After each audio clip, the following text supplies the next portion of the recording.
Is this thing on? Are you ready? Well then, let's get started, everybody.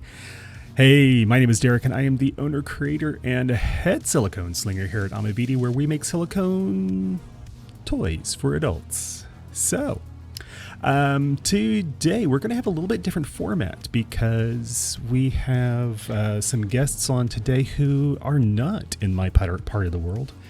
We've got Twilight Meadow Creations, and they are based in Sweden, so we're doing a pre-recorded session. We gathered some questions from the audience earlier, so we'll have some things in there that we can answer, and yeah, this is going to be a little bit different. I'm not entirely sure how we're going to release this. I think we might do a premiere on YouTube so that it will have a chance for people to watch it live with us. And yeah, I think that'll be an interesting way of doing it. But before we get started,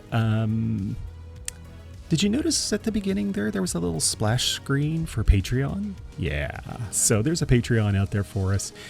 If you like what we do, then maybe go check it out.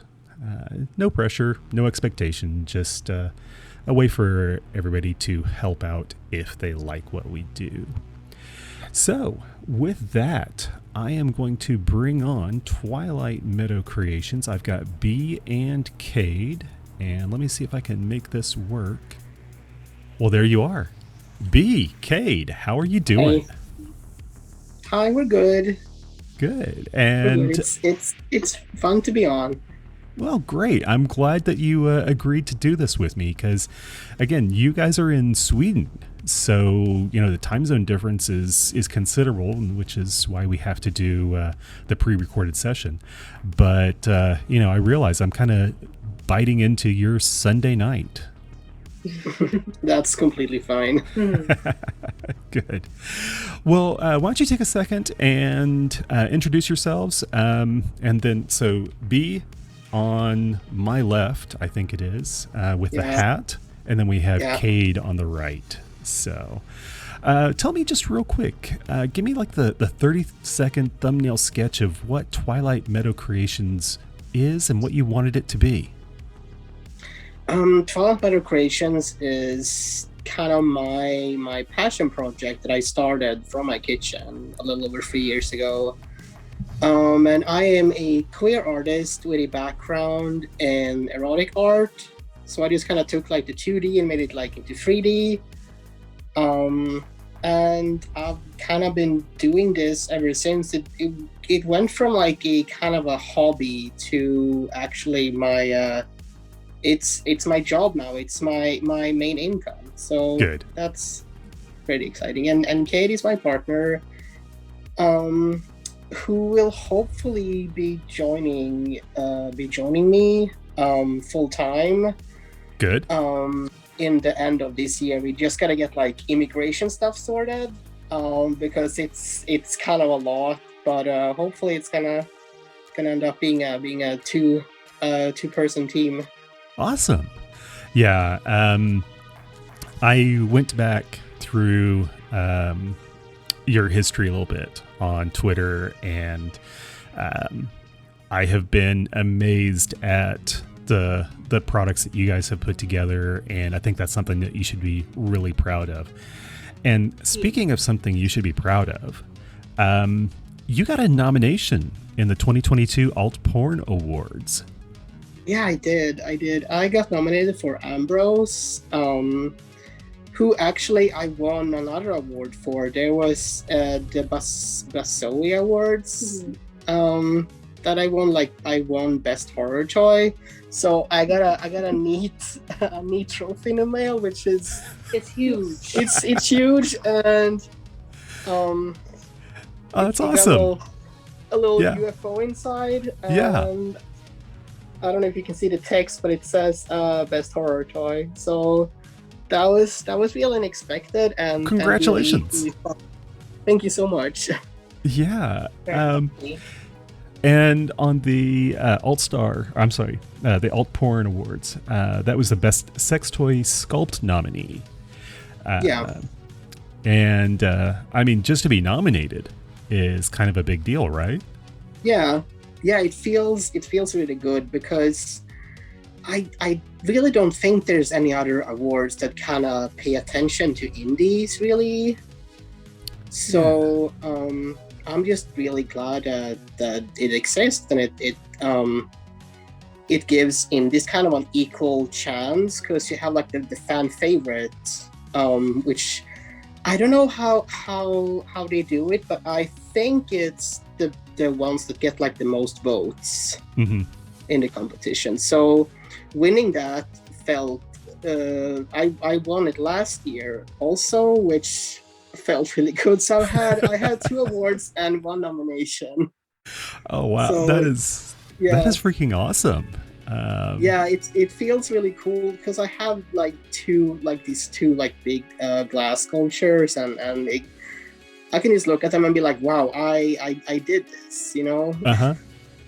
And I think so that feels really good. Yeah, and it's a I mean, you are based in Sweden, so this is an international community, and to be recognized, you know, around the world is something. But that made me wonder something. How are things different in Sweden or the EU compared to maybe the United States or other parts of the world? I would say that Sweden, I actually get most of my customers from the US. I would say that maybe like 70, 80% of my customers is from the US. So it means that I do a lot of exporting. And then I think that maybe 10-15% is Sweden, and then like the remaining is Europe pretty much. But there are very few makers in Sweden. I know of myself and one other. I'm not sure if they're a small team or if it's just one guy, but they make kind of more like functional toys, and I think they're much firmer as well, and they're just one color, so it's like no artisanal like marbling and stuff like that. It's reminds me more of like Tantus, right? Like their kind of stuff. So that's kind of how the market is. It's pretty bare, which means that I pretty much have the upper hand because there's pretty much no competition. Yeah. Yeah. So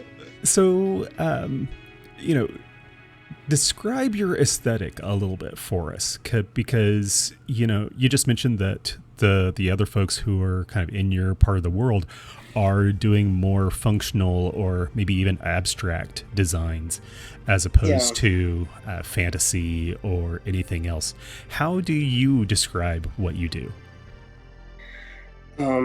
I do things that are inspired from themes and like themes and aesthetical themes that I personally like, which I think is kind of the way to do it, because then you kind of have a passion for it to begin with, because I've like always been drawn to like Nordic like mythology, and I've always like been a really big nature person, so it kind of was just natural that I would make stuff that are inspired by nature and by you know, mythology. So that's kind of where it came from, because it also ties together with art I used to draw before I was doing this. So it's kind of almost a continuation of that theme. Your culture. Yeah, it's my culture. sounds silly, but I mean, I guess you're kind of drawn to, like, I'm kind of drawn to what's in my like vicinity, and I grew up, and I had like, you know, forests nearby and stuff, and I live in a very rural spot right now too, so it's I hope that's a sufficient answer. Well, it's interesting that you say, you know, you kind of draw from your culture and from what's around you. And something I just realized as you were talking about that is that my dad was a graphic artist, and he did a lot of some was kind of like op art or optical illusion art, but it was very structured, and it was very I don't want to use the word simple, but refined. And I realized that that's how I describe my work, which is that it's representational without being realistic. And they are designs that are abstract, but still retain the intention or the function of what we're actually trying to do. I hadn't realized that I was actually drawing from my dad's artwork all this time. Interesting idea. Now, the Ambrose, where did that come from? That is actually a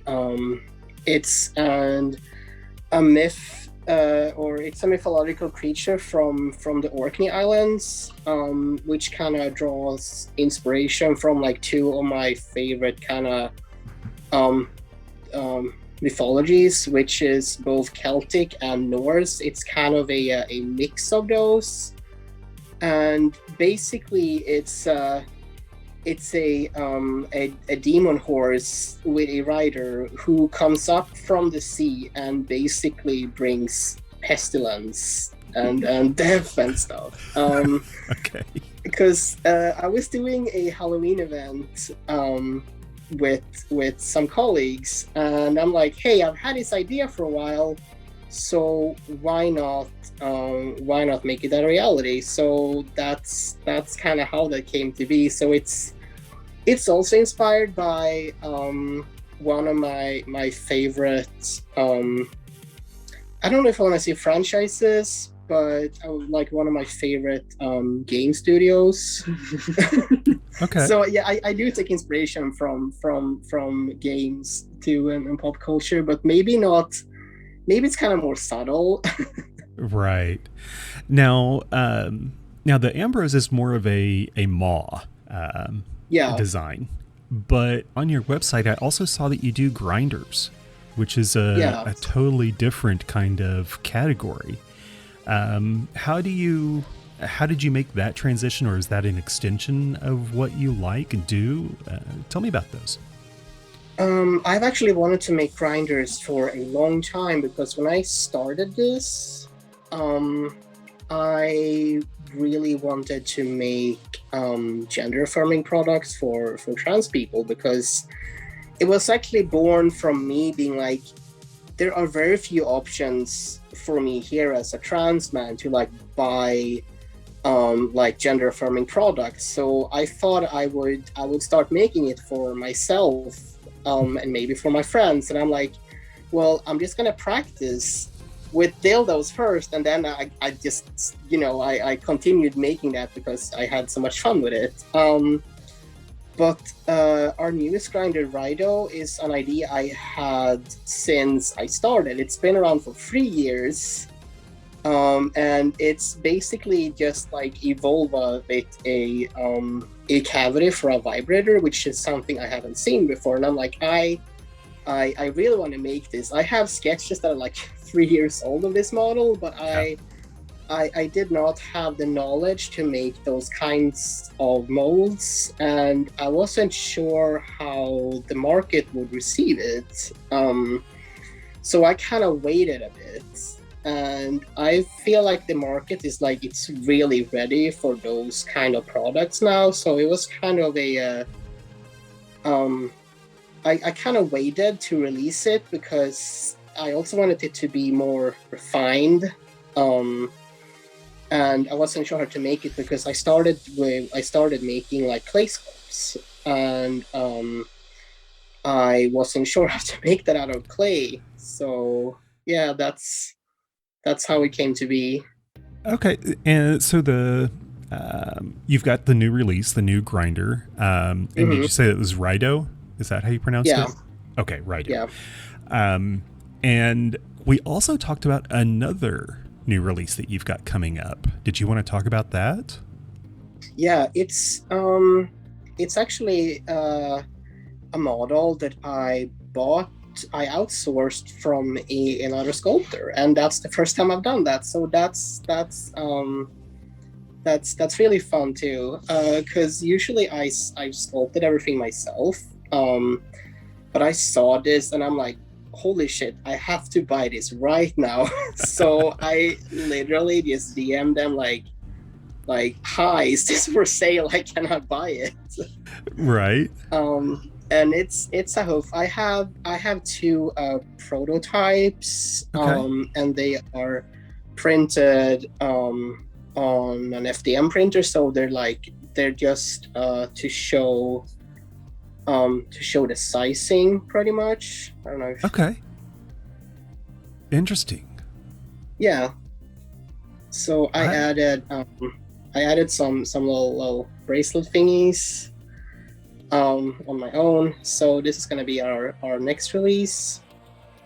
It's pretty exciting. I got two sizes, which will hopefully be good for both types of genitals. Right. And do you have a projected release date on, I think we're calling that the Keeper's Hoof? Is that what that one is? Okay. Do you have a projected release date on that one? Not really. I am aiming towards late July or August, but I mean, I don't know what's going to happen with production, because sometimes, a molds fail or a print fails, or something. Printers are evil, yeah. And then I have to remake the whole thing. And I will also be on my own because Cayde will be going back to the US, which means I'm gonna have less help around here. So might take a bit longer. We'll see, but I aim to have it out at the end of the summer. Okay. And what about the Rido? Is that out yet, or is that? It's out, and I have one here too. Probably the color might not be the best for showing off, but it's about 3.5 inches, and you have the little slot here. Right, for a bullet vibe. Yeah. So awesome. That looked like, yeah. I actually remade it because there's a part in here which is kind of thin between like the vibe slot. So I've been like obsessing over it, like, oh no, it's going to break. Oh no. So I made a new version which I printed actually today that I'm gonna try to release pretty soon as well. So I will not have to worry about like, oh no, what if it's too thin? Right. Well, I was curious. We all have our own kind of development process, and we each kind of take our cues from the way that we each work. And I'm always curious about how folks go from their ideas to maybe sketching and then 3D modeling or hand sculpting. What does your process look like? It depends. Sometimes I will have like several sketches, and then I go from there to sculpting, and but most of the time I will have kind of a vague idea or a concept in my head, and I just start up ZBrush, and then I just go from there without any pictures or anything. And does that usually come from, there's the form versus function argument, which is, where do you start? Is it the form and then develop into the function, or do you start with the function and then develop into the form? I think it's both, because I tend to have the function in mind for like the basic shape, and then it kind of develops like from there. And I try to think about like anatomy and how things will work inside someone's body, hopefully. Like with the Rido, I kind of try to make like different zones. So you have like in here is like where you will have like most vibrations, and then out here will be less. So I try to think about like, how can I create a toy, not necessarily multiple uses, but that can work for more than just one body, sort of. Gotcha. Yeah.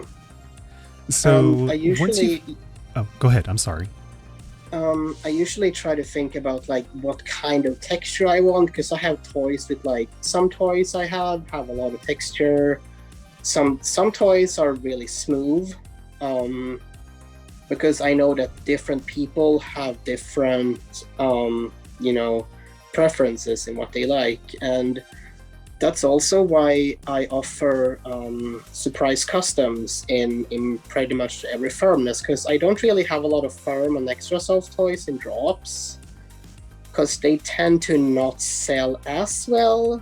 But I know that there might be someone who's looking for a particular model and size in a particular firmness that I might not draw.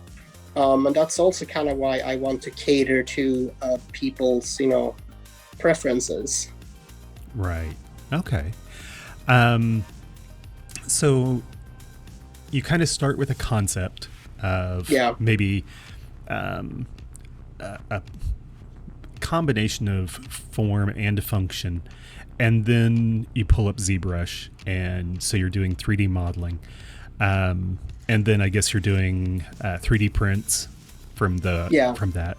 And then from there, it's just, finishing, and I say just, it's just a matter of finishing it and making your molds from there. But what about resin printers? Have you looked into, or have you experimented with resin printers? I have a resin printer. So the hoofs I showed off. Usually what I'll do is I'll print them on a very fast like draft setting, so I can just get like a size, like some sizing options out like fast, so I know what to commit to in the resin printing process, because the resin I use is very, very expensive, so I would rather have everything like dialed in and perfect before I commit to that like big print. But I actually started with a resin printer. Like, that was the first thing I bought after I realized that I want to have different sizes, but I cannot sculpt different sizes because that's too hard for me. So I invested in a Formlabs printer, which they're super pricey, but they are so good. Yeah. So good.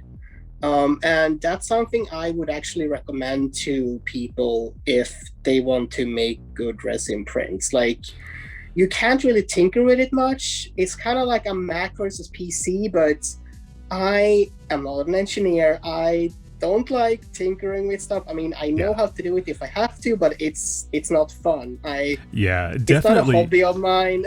Yeah, I mean, definitely invest in your tools. I think that's one of the best investments you can make.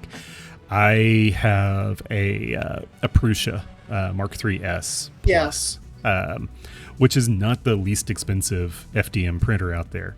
It's not the most expensive, but it is a workhorse. It will always print, and it will always give me... I mean, I have never had a failed print on that thing.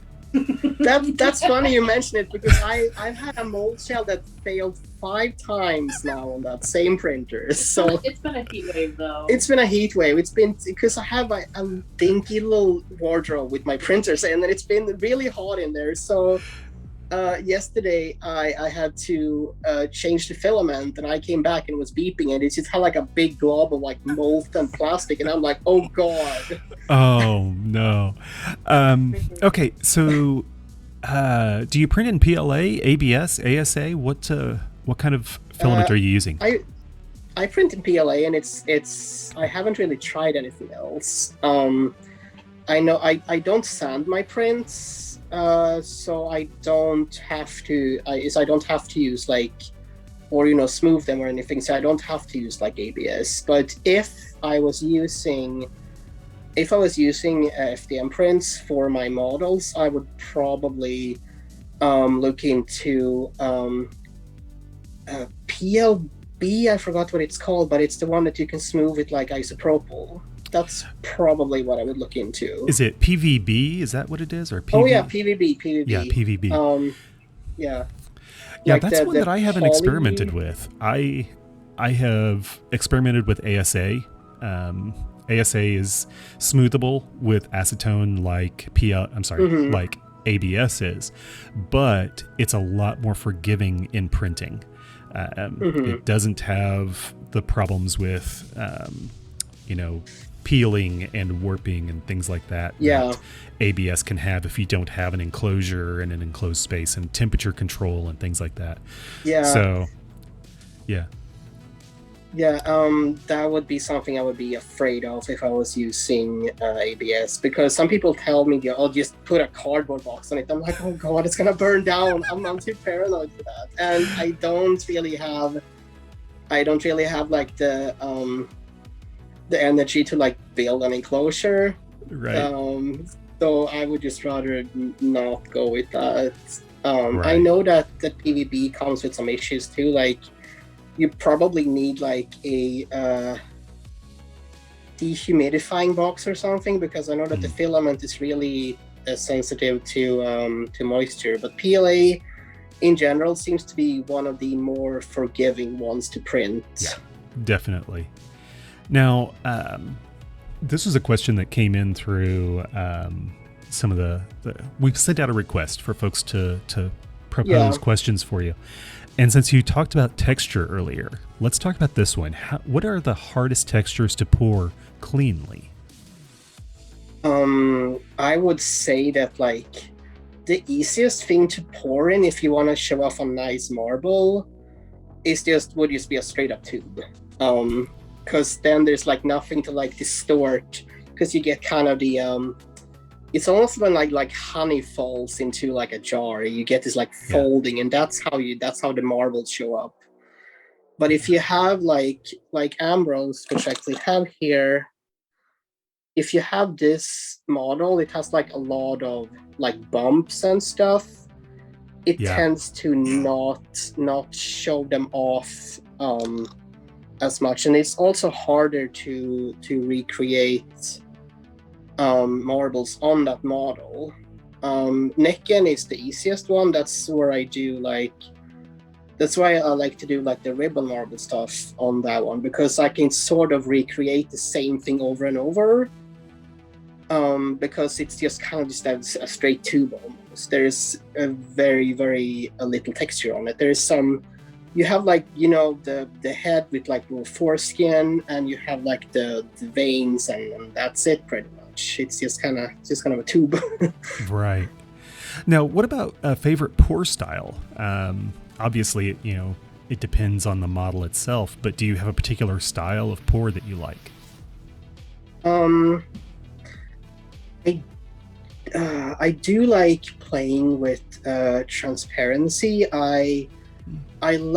Part of me loves using near clear, part of me hates it, because you get amazing results, but it's a pain in the ass to work with.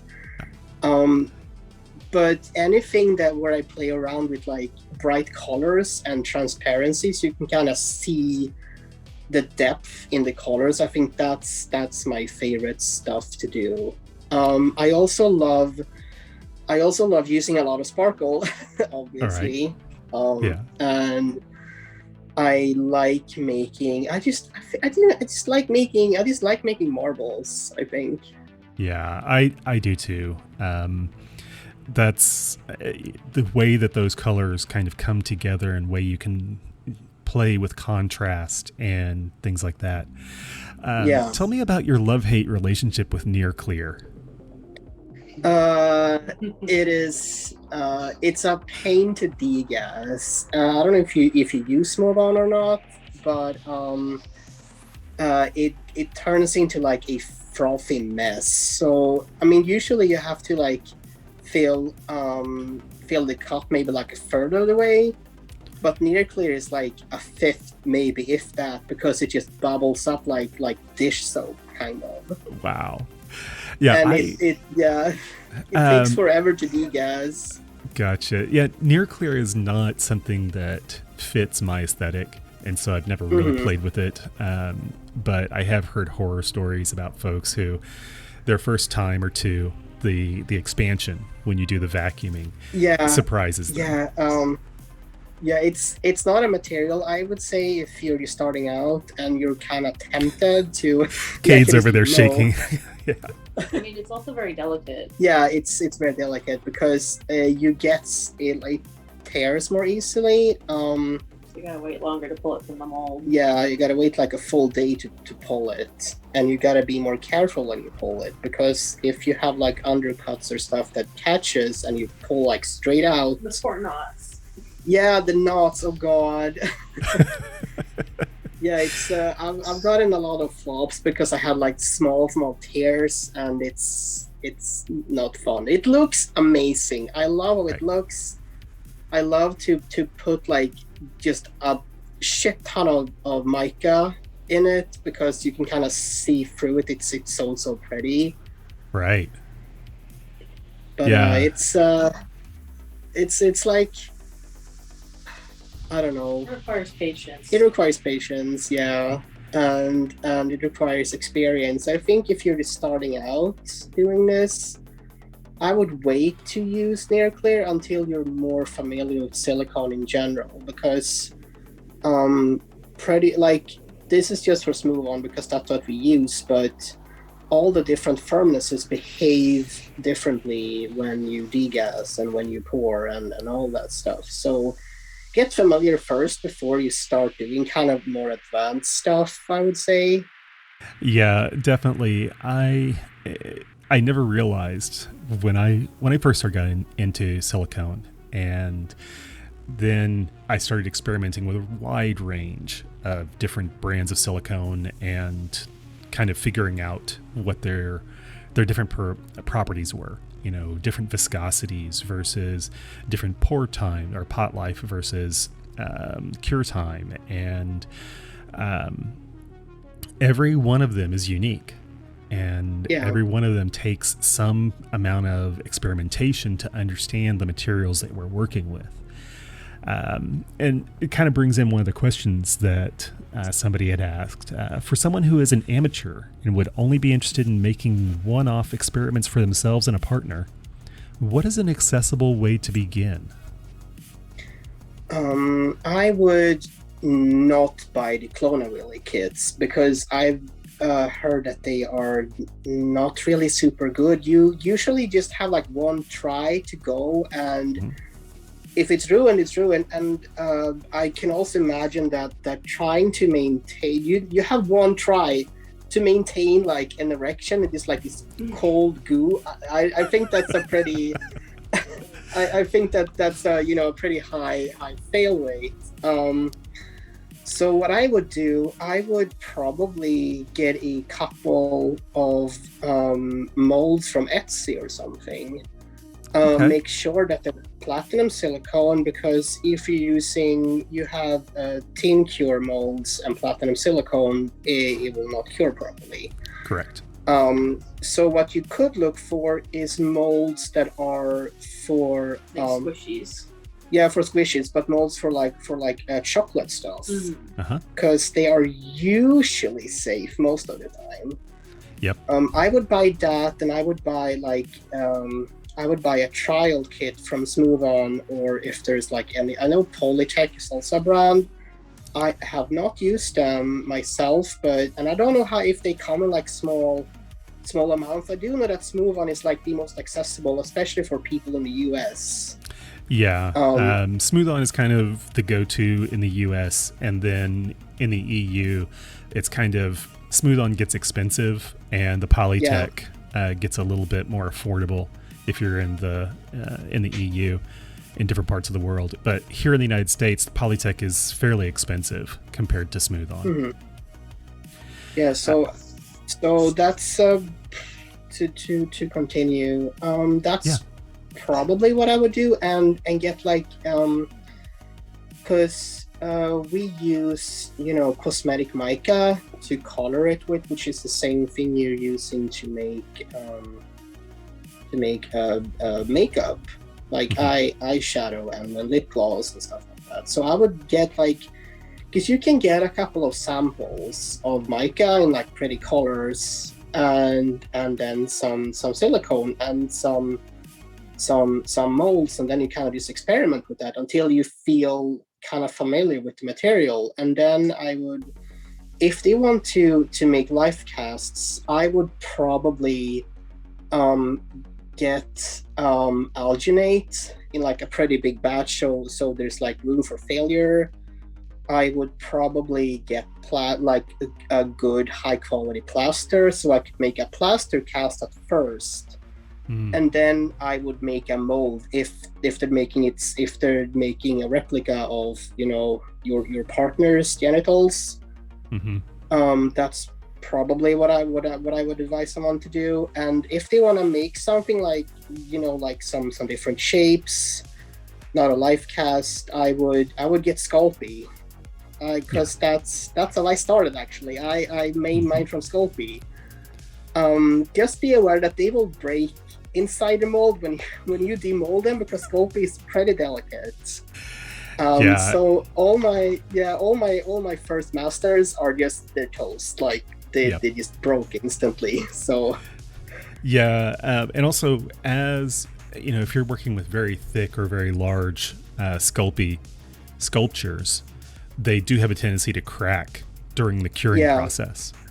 So those were interesting ideas. Again, we'll just talk about Smooth On because it's accessible. Smooth On has AlgaSafe, which is their alginate. And if you're looking at a platinum cure silicone, you're going to be looking at like the EcoFlex or the Dragon Skin lines. They also have the Silk Pig as far as like pigments. If you're kind of trying to want to stay in that realm of Smooth On products. But like you said, getting some mica-based pigments, samples of those are real inexpensive. And if you're curious, how long those samples can last, I use maybe a gram of pigment in one of my pours. Didn't Smooth On recently come out with like a kit that was specifically made for that kind of thing? I think it was like the fun silicone. Yeah, the fun silicone. Like now you can mold body parts like a hand. Wink, wink. Yeah. Your wink, wink. Yeah, exactly. So. Yeah. I'm sorry, Cayde. What did you say? Oh, no, it wasn't a hand. It was, they were like, yeah, you can mold a fist with this. It's fun silicone. Yeah. Yeah. Give me a second here to go through the questions, because we had several here, and I want to combine two that were very similar. Is there anything you were excited to create, but realized it just wasn't feasible to execute? There are actually a lot of things that I don't feel like I have the knowledge and the energy and time to put into R&D for, and it's a bunch of things. I would love to do like in the future perhaps dual density toys, just kind of like a very, very small batch, obviously pricier, but there's a lot of R&D that goes into making those safely to make sure that they don't delam inside. The second one is like a combined like penetrable insertable, and I haven't really spent like any energy doing like mold tech for that stuff yet, nor do I have like a concept that I'm like, I have to bring this to reality like right now. Gotcha. Yeah, you kind of touched on a question that somebody had asked. I'm trying to find it here, but I'm overlooking it in the moment. Yeah, But it was a dual density question too, I think. yeah, it was a dual density question. Yeah, dual density is an interesting animal to try to get your head around because delamination is such a risk. I have also thought about it. I've experimented in a couple of different ways, and this is where we start getting into some of the science and the physics of pouring silicone with different densities and different firmnesses, and playing with that. Playing with the way that different densities of silicone interact, because density is not the same thing as firmness to start off with, just so that people understand. Density has to do with specific gravity, whereas firmness has to do with resistance to compression. And if you pour two liquids together and one is denser than the other, then one will sink through the other. And that was one thing that I experimented with and playing with trying to do dual density.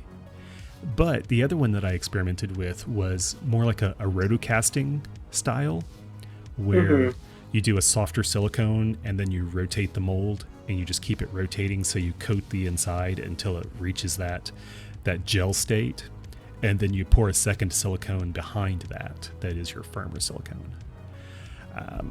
And that was interesting. I think that it could be done, but it might take a couple of layers on your soft side of silicone in order to develop that, because there wasn't a very thick layer of that softer silicone. Yeah. So I know that I know that in, at least in resin, you have like these rotocasting like machines. You just spin this thing to like make it go around until the pot life is over. But that feels kind of ambitious to Put a mold on there. Huh? Put a mold on there. Oh my gosh. Yeah. It's pretty. It's a pretty big project to do. Yeah, and also, I mean, you could use an accelerator to speed up that pot life, so that you didn't have to sit there for 45 minutes cranking on that rotocaster. Yeah. Let me go back through some of the questions. This is one that I had. This is one I love. Tell me about a time where you had no idea what you were doing. Oh my god, that's like 90% of the time, it feels like. You just, at least for me personally, you just kind of push through the imposter syndrome like all the time. I feel like when it comes to I don't know. I'm trying to think, like, when is the time that I had like no idea what the heck I was doing? I mean, you did that kind of with the grinder when you're trying to figure out how to get the bullet vibe in there. Oh yeah, that's true. It's not jerry rigged, but it's like whatever works, you know. Yeah, I think you're gonna have to use a multi-part mold on that, wouldn't you? It actually is a one-part mold. Oh wow. Yeah, but that took some figuring out, and I'm like, I guess this works. I guess this works. I mean, it stays in there. It's a hole. It's the right size. But I do have to remake it because it was a little too thin for my for me. So, but I mean, that's kind of what you can come out with, like a version 2, because it was kind of an experimental release in the first place. So that was a time I had no idea what the fuck I was doing. But I would say that I do think I have an idea what I'm doing most of the time, because I am like I am a huge perfectionist, and I am extremely anal about safety. Yeah, I did that on purpose. Now, how do you deal with failure? I mean, because that's part of what we're talking about here is, not knowing what you're doing, but also experimenting and pushing your boundaries. And no matter what you do, and as you push those boundaries, you're going to fail. And how do you deal with that failure? I cry real actual tears, and then I have a little breakdown and I cry in the bathroom, and then I just do it again until it works. Yeah. And I will whine and bitch and moan, but I will still do it. That's kind of how it goes. Yeah. And a lot of this is failure. I would say that like people only see like the nice, like polished, like finished products you put out. They don't see like your fifth like failed print. Yeah. They don't see your messy workshop. They don't see those like nice nice like hand painted ports you did that you spent hours on and planned for days, and they failed, and now they're sitting in a box of shame. Now you're attacking the person. But that's what happens. Yeah, it's definitely a big part of what we do is that resilience to failure. And because no matter how much you plan and no matter how hard you work, failures are going to happen. And sometimes you can predict it, and sometimes it's just experimentation. And then sometimes you think you did everything perfect. And then you mixed part A with part A. I actually have a oh god, in my workshop I have this jar because I poured a moon orchid, and one color is part A and part B. The other color is only A, so it half of it was normal, the second half was like mush, so I just put it in a jar, so it's kind of like we have a wet specimen. It's kind of a wet specimen in the workshop right now. I'm sorry, I'm over here crying because I have laughing so hard. I've done the same thing, and the one time my funniest failure, and I'm going to ask you this question. Well, it sounds like that was your funniest, but my funniest failure was I was experimenting with deadeners to soften silicone, and I added my deadener, and then added more deadener. And I don't know exactly how much I added, but this thing came out. It was almost like Jello. It was, it wouldn't stand up. It would fall over. It was just the floppiest flop that you could ever imagine. But yeah, I've made tons of mistakes. And this is a question I'm going to ask because I have my own opinions on it, but how do you deal with your flops? Do they just go into a box of shame, or do they end up in your store?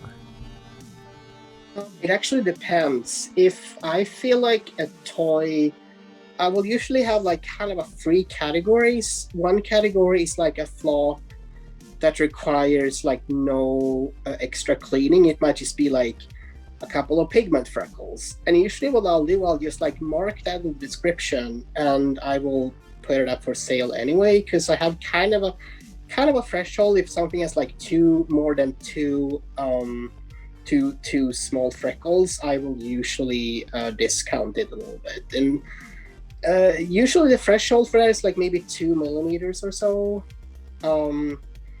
So those are usually just discounted like a little bit. And then I have flops that will require extra cleaning. They're still usable, but they might require some extra cleaning.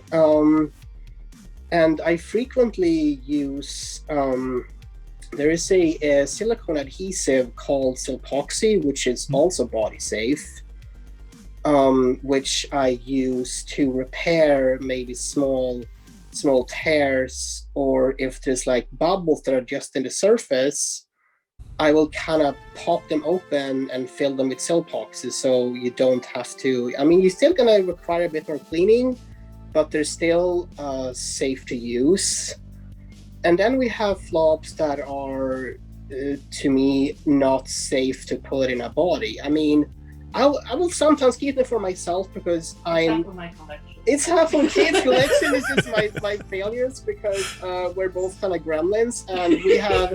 I know it's safe. I don't care. We have much higher standards for other customers than ourselves. Yeah.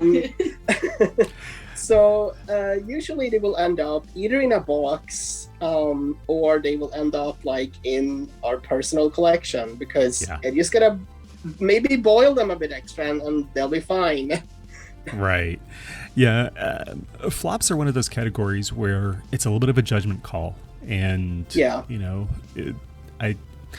I know that for myself and for virtually all of the makers that I've ever talked to, that their standards that they put out for their customers are so high that there's never any question. And as you mentioned earlier, there's so much that people don't see of the box of shame. I have my box of flops, and who is it? Fantasy Grove has their shelf of shame, and so it is something that folks who are thinking about getting into this industry and that are, you know, on the fence of trying to figure out where they want to go with it, is that there's so much expense in losses that it's something that you have to account for. Yeah. One more question that we had gotten. What are your thoughts on expansion of designs versus just improving inventory or style choices for your current designs? And I think that's kind of the question of, do you go broad with your designs or do you go with very specific designs in maybe different sizes? That is some interesting questions. Ideally, I would want to go with more designs, but the truth is that sculpting, and maybe then you have to edit a sculpture because it will not pour right. And then you have to do the printing and the post-processing and the mold making, and then you have to do the little descriptions and size charts and promo photos and all that stuff that goes into making a new model. It's so much work. Yeah. So ideally, I would love to release more products, but it's just like I can only work part-time because of disability, so I cannot put out as much as I want to. So I would rather focus on expanding sizes, like when I can. I think ideally I want to make more models, like of course I do, because I have like I think at least like 20, 30, 50 ideas like floating around in my head like at all times, like I want to do this and this and this and this, but you kind of have to like choose which ones to make, sort of. Because you kind of have to choose like, which ones will, you know, be good for the market right now, what is feasible for me to make. So you kind of have to be picky about what you're making into reality. I think, you know, it reminds me of a question that this is kind of off the cuff. Actually, I'm going to come back to that question because I want to phrase it right in my head. And one more question from the audience was, what keeps you motivated? What keeps you going? I think a big part is actually seeing that people like my stuff. I know it sounds silly, but it's what keeps me going is it's really, really fun to mix colors and pour into a mold and pull it out and see what results you get. I think that's one of my favorite parts, to pull something when I was really happy with the color combination and what I saw going into the mold was pretty. And also like just seeing people's reactions, seeing people's comments, getting like sometimes I will get emails from people that are really, really nice when they talk about how, you know, they my designs make them feel seen or have helped them somehow, like, you know, sexually. That kind of makes me feel really, really good. And also, Well, you also have like a really big passion for safety. I do. You want people to have access to some safer alternatives than what is unfortunately out there. And it's your art. Yeah, so yeah. being able to share it and know that it's doing good for people is really good. Yeah. I think one of the things that we kind of have to deal with, and something this question was kind of working around, was dealing with burnout. And how do you know, because this is a full-time job for a lot of us, and dealing with burnout is something that we have to do. And I figured out how I want to ask my question now, because it took me a second to put it together. How do you balance growth and your goals for your business with what you can do, as opposed to within your limits, I guess, is how do you deal with, and how do you balance your growth and your goals with the limits of what you can do based on your staffing and et cetera? That is something I am actually working on a personal level, because I am very prone to burnout. And as a disabled person, it's very hard for me not to, you know, compare myself to people who work full-time, because I work maybe 25-50% full-time, because that's kind of what my body can manage without too much pain and too much fatigue. So that's actually something I'm working on with my therapist, oddly enough.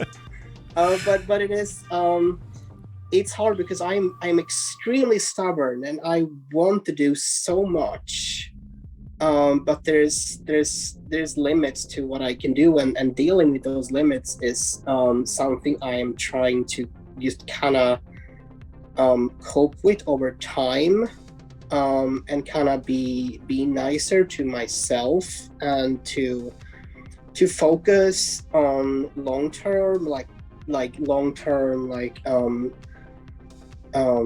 slow growth versus like a quick burst of it, because that might burn me out really, really bad. So I'm always trying to kind of put on the brakes a little bit when stuff is going too fast, and that's something I have to deal with. And hopefully with Cayde, when Cayde's gonna be here like full time, when all this like immigration nonsense is done with, it's going to be easier for Twilight Meadow Creations to grow a bit faster, because we're gonna be 2 people. Because now it's just me when I'm here on my own. It's just me doing everything, and then you have to like because I live in like a small like rural place on my own, and I have to manage like all the chores and everything around here too. So it's kind of a lot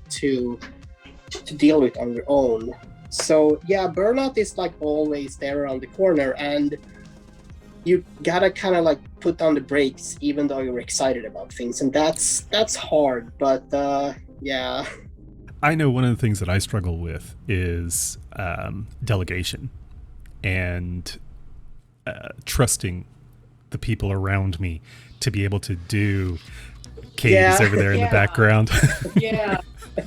You know, trusting the folks that are around me to do what I want them to do, to create based on my standards, my expectations, knowing that I'm a perfectionist and that anything that is not perfect is going to I'm going to have thoughts about it, and I'm going to express those thoughts, which sometimes comes across as criticism. Yeah. Yeah, Yeah. I'm the same way, and yeah, Cayde can attest to that because Yeah. I don't let him trim bases because I'm such a perfectionist about No, that was bad. Yeah. that. And but I have gotten better about it because Yeah. I try to I used to micromanage because I'm like, if I don't micromanage, I can do my own colors now. yeah, he can do his own pouring. But I was kind of I was kind of trying to keep this almost impossible standard for myself, and it's also something you have to work with. When sometimes you gotta say that's good enough, and then you're gonna have to trust that this other person is gonna do it as good as they can. Because sometimes I've had to I've had family members help out too sometimes with stuff.